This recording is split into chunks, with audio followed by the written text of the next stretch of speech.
काय सांगाल? खरं तर शिवसेनेच्या ज्या उपनेत्या आहेत सुषमा अंधारे यांनी आपल्यावरती आरोप केलेले आहेत पालखी महामार्ग जो आहे त्या घोटाळ्यासंदर्भात काय स्पष्टीकरण आहे? सन्माननीय सुषमाताईंना पालखी महामार्गाविषयी थोडी पण माहिती नव्हती असं कालच्या पत्रकार परिषदेपासून दिसून येत आहे. त्यांनी कोणाला तर सांगण्यावरून घेतलेली पत्रकार परिषद आहे. ते त्यांचा पहिला मुद्दा होता की रमेश मानेंनी 4 वेळा पैसे उचलले. तर अगोदर जमिनीचं अवॉर्ड होतं, नंतर इतर घटकांचे वेगवेगळं मूल्यांकन जसं प्राप्त होईल तसं त्या पद्धतीनं पैसे वितरित केले जातात. त्यामुळं ते विषय झालेला आहे. आणि ही रमेश माने एकट्याचाच विषय नाही, त्यांच्यासुद्धा पक्षाच्या कार्यकर्त्यांनी ह्या पद्धतीनेच पैसे घेतलेले आहेत. पण त्यांनी त्यांच्या पक्षाच्या कार्यकर्त्यांना बाजूला ठेवून फक्त भाजप शिवसेनेला टार्गेट करायचा प्रयत्न केला. नेमकी आपली भूमिका काय असणार आहे याच्यामध्ये? आणि तुमच्यावर आरोप झालेले आहेत, बदनामी झालेली आहे, सर्व गोष्टी झालेल्या आहेत. त्याविषयी नक्कीच आम्ही त्यांच्यावर कारवाई करण्यासाठी सल्ला घेऊन त्यांच्यावर कारवाई करू. आणि त्यांनी दुसरा एक मुद्दा मांडला की पेनूरला सगळ्यात जास्त पैसा मिळाला.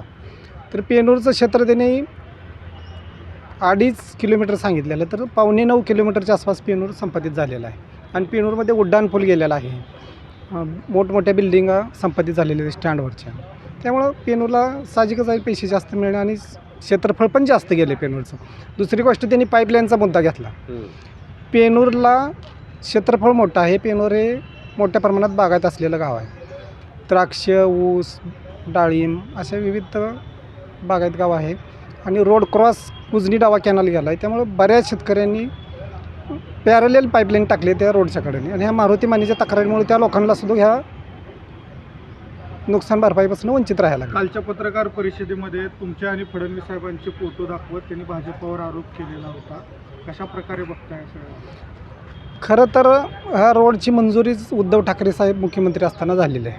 आणि त्यावेळेस ह्या सगळं प्रोसेस मंजुरी झालेली आहे, त्यावेळेस आम्हाला पैसे मिळालेले आहेत. आणि राहिला गोष्ट फडणवीस साहेबांचा आणि माझ्या रिलेशनचा, तर मी एक छोट्या गावातून आलेला सरपंचपदापासून मंडल अध्यक्षपर्यंत आहेत. साहेब मला ओळखत पण नाहीत. मी पक्षाचं लहानपणापासून 2009 सालापासून काम करत आहे.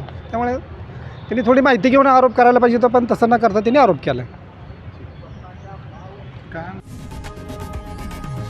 लोकशाही मराठी ऐका, पहा, जागरूक रहा.